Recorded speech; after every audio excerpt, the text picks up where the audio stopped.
All right, that was a little bit hot. Hey, my name is Ron Golden. I'm the general manager for the Terminal Railway at the Alabama State Port Authority.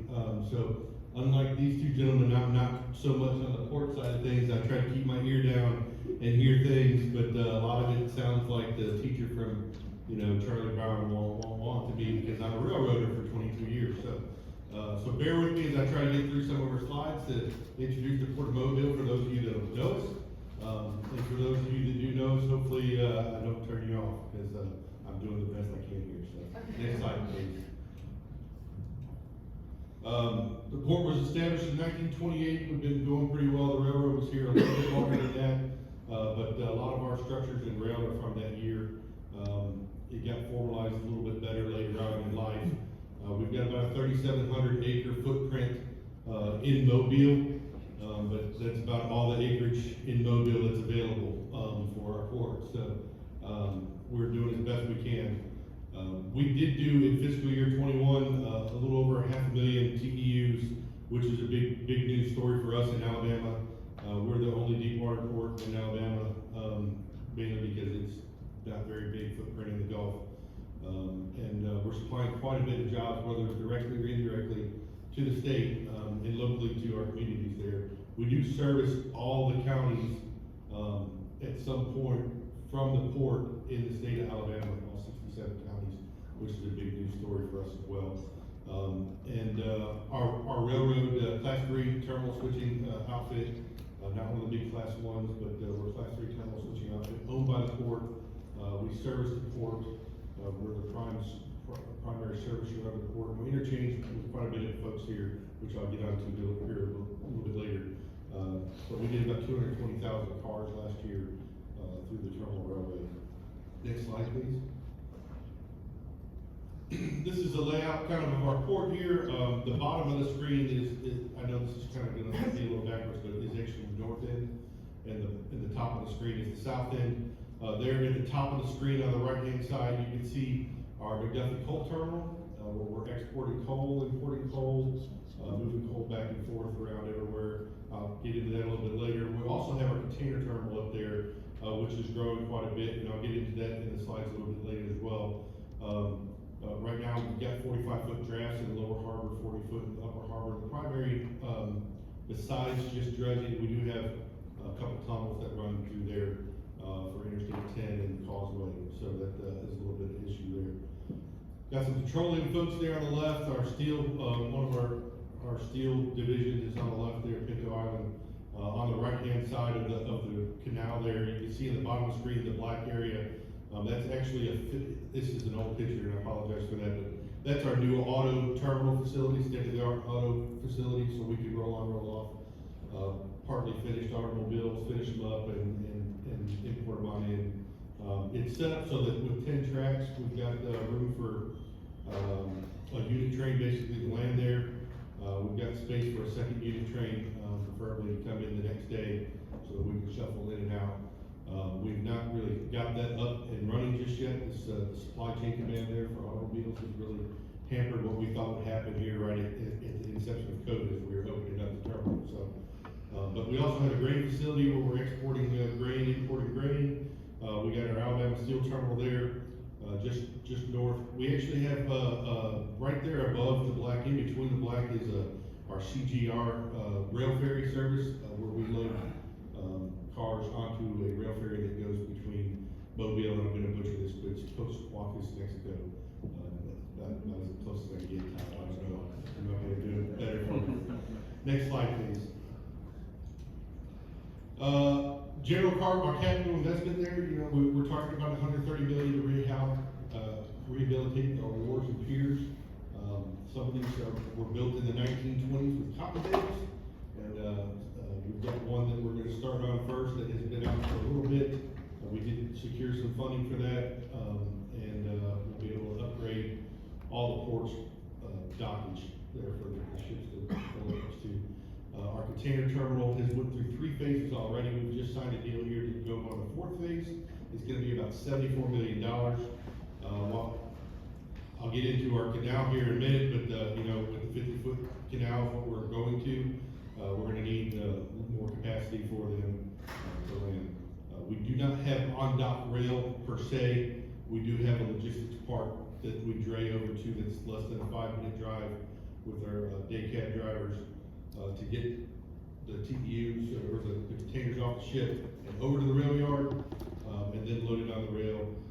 Our turn time right now, if we're offloading from the ship and gonna go load directly onto a train, is less than an hour from the time it gets discharged from the vessel and loaded onto the train, and we can have it to our departing carrier within 5 hours of that. So we've got a pretty good turn time there. Moving on to our freight and intermodal rail side of things, we've got about $95 million in rail improvements we're working towards. We are an primary interchange driven railroad. We interchange with 5 Class 1s and 4 short line original railroads. We have, some of them are commercially interchanging with us, but they're all here getting cargo into Mobile and out of Mobile. Our intermodal, for the rail side of things, the cargo going out on the intermodal side has increased drastically. It's been one of the highest growing, parts of our business. So much so that now we are also entertaining the inland port, up in Montgomery. We're not entertaining it, we're doing it. It should be up and running here. I'll show you later in the slide, but you can go to the next slide, please. Just some of the industries we serve. I mentioned the coal, but just under 12 million tons is what we moved in 2020. About 9.5 of those were exported. It's metallurgical coal is the primary thing coming out of Bessemer, Alabama. It's homegrown coal going to South America to make steel. We do import some thermal coal that we are transporting actually to Georgia here. When I used to work with S.E.A.R.S food service platform, we've got stuff coming up this way right now to support Georgia's climates.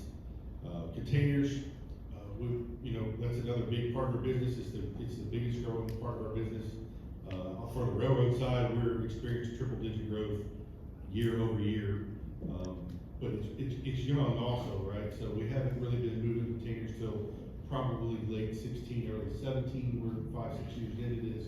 I can tell you my first year here, we did a little over 1,000 containers up by rail.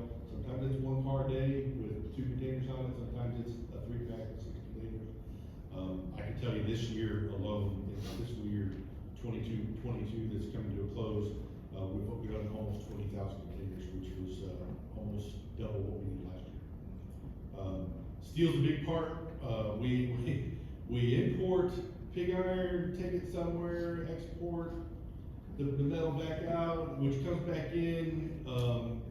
We got a pretty good thing going on there with our products going out, coming back in the same port to different companies and servicing different things. We are the second largest steel port in the U.S. Automotive, I talked about a new railroad facility that opened up June of 2021. We're looking to get that one just really cranking. We've got capacity for it, availability for it. We do have 150 tier 1, tier 2 automotive suppliers in the state of Alabama, and a lot of import stuff will go from there.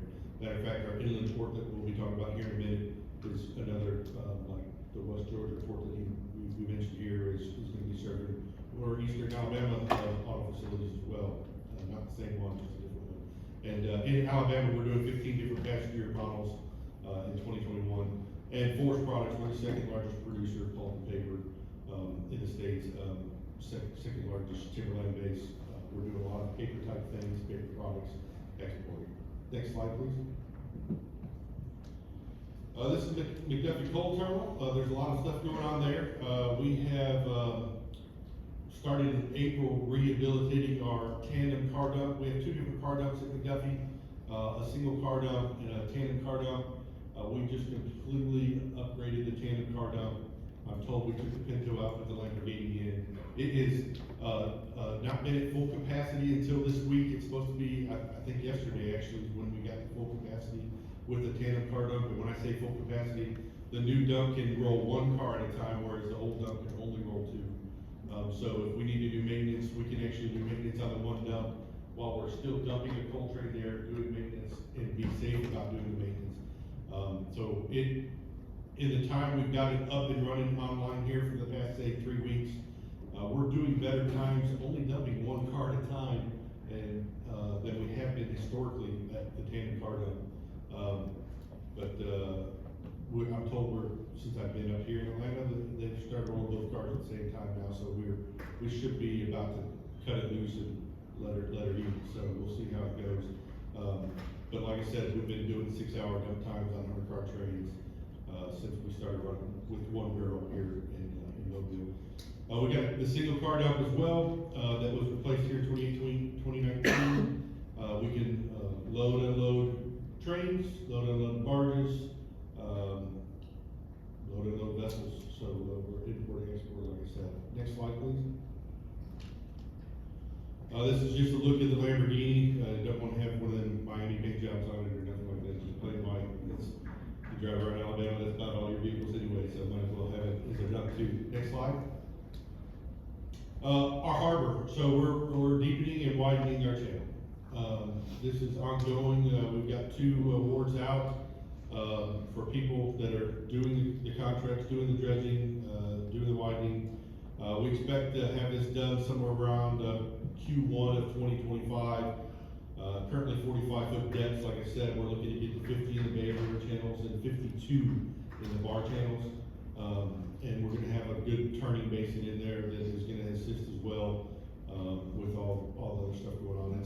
The project estimated $366 million, it's got a lot of funding towards it already, federal and state. Alabama's, state funding has been really good with Wrinkle, Alabama, that we've got in place, so. Next slide. This is our container terminal. Obviously, we don't have 10 cranes on a ship like Savannah. Our footprint is a lot smaller, I think, and a lot more landlocked. But we've got, phase 4 we're looking to go into. You can see to the right, we've got a little bay over there with some waterway. That's a part of phase 4, I do believe, where that'll get filled in a little bit and some more stuff going down. We're having to create land sometimes, when we need to, when we don't have it available. I-10 is right there at the top of the picture, which really separates the light green from the dark green. That's I-10.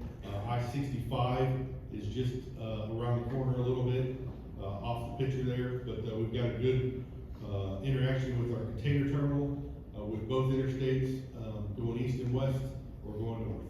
So 65 is where I'm from, up near Chicago, near Indiana area. Now I'm living at the other end of it down here at the Atlanta Burma. But you can also see in this picture our container facility for rail. It's up there, the upper left-hand side there, next to the Garrow's Bend. You can see it's laid out there. We've got currently 2 service tracks there that hold about 3,300, 3,400 feet of serviceable space. We've got 1 runaround track that's 3,600 feet, a little set-out track. We've got plans already in place where we can mirror our service tracks and have 4 of those, and add another 6 storage tracks. We'll eventually be able to land some unit trains in there, and be able to arrive and depart a unit train every day to multiple locations. So, next slide. Like I said, the ICTF growth has been going crazy, triple digits every year. We have a plan already in place and funding for our dock connector. So we're going to be essentially building a bridge. Can you go back 1 slide for me, please? We're going to essentially be building a bridge here from the upper right-hand part of your screen over our rail yard and back down around Garrow's Bend there, and give us on-dock rail at that point. The drayers won't have to go out on any public road. We're actually looking at electric dray capabilities that may even be remote. So, next slide. As I said, though, we're going pretty good. That's going to be a $25 million project for the on-dock connector. We are the person that services APMT and ICTF. APM Terminals is our container third party that's handling that. They do a great job for us in Mobile, working with us to expand and all that. Next slide. Our inland port. This is a slide all about our inland port. We've been talking about, the gentleman before us was talking about how Savannah did a really good job with inland port. We are seeing the advantages of that with their port and others. We are at 30% design on that already. We are looking to, we've got a grant, we've got our funding already. We're working on our NEPA stuff. We're working on completing an agreement with CSX. This will be a CSX served facility right up there, M&M sub sub line just outside Montgomery. We were, like I said, 30% done design, we'll be at 100% here by next summer. We're planning on shortly ordering equipment, probably some sort of hybrid RTGs. We were looking at some RMGs, the cost of those compared to the RTGs with the new inland port, you know, is a bit much, so. We plan on doing facility construction starting next summer, around June, hopefully have it completed by December 24 and up and running fully in March of 25. But this inland port, facility really will be tied into Hyundai to help us with help them with their on-dock issues, give us some room to maneuver in Mobile, since we're kind of much like other inland ports are doing. And we're also already starting to look at a second inland port on up in the northern part of the state. Next slide. This is our land. We got 272 acres there, right off I-65 as well. This will be pretty much all international business. We don't really plan any domestic business with it. But it's really located well. Amazon has just bought property up this way to build a warehouse or distribution center as well.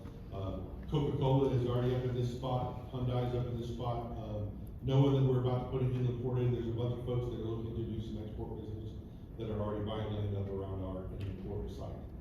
We already have the land, we already own it, and we're just looking to start the construction part of it. Next slide, please. The other big announcement in our state was the AUSA corridor, Alabama's USA corridor.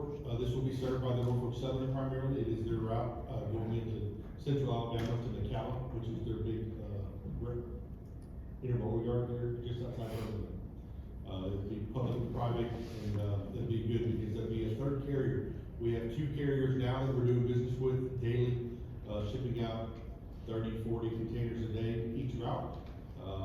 Last month, I think we did 2,000 to the one we've been going with for the last 6 years, and the new carrier being CSX did over 1,000 themselves just in the month. So, next slide.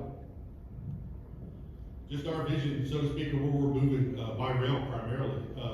The Montgomery Inland Port, we talked about going to CSX Birmingham with the AUSA corridor, and the inland port will be able to get there through Norfolk Southern and CSX. North Alabama, which is where we're looking to put another inland port at, will be CSX as well. Tennessee, we already have out with our intermodal facilities going up towards Tennessee using the old ICCN line. And CSX has an opportunity to drop off in Tennessee as well. CSX is in Kentucky. Chicago, actually, I put CN down here, but we are shipping stuff that's going to Chicago via CSX as well. Next slide. That's all I have for you guys today. Hopefully I've been able to share a little bit about Alabama and what we're doing in the port. We're growing massively with the containers, and the port summer's going. This is just another little look what we can do thing. Offloaded some heavy high-wide shipments to rail cars. They're right on a dock at the Port of Mobile, and then we ship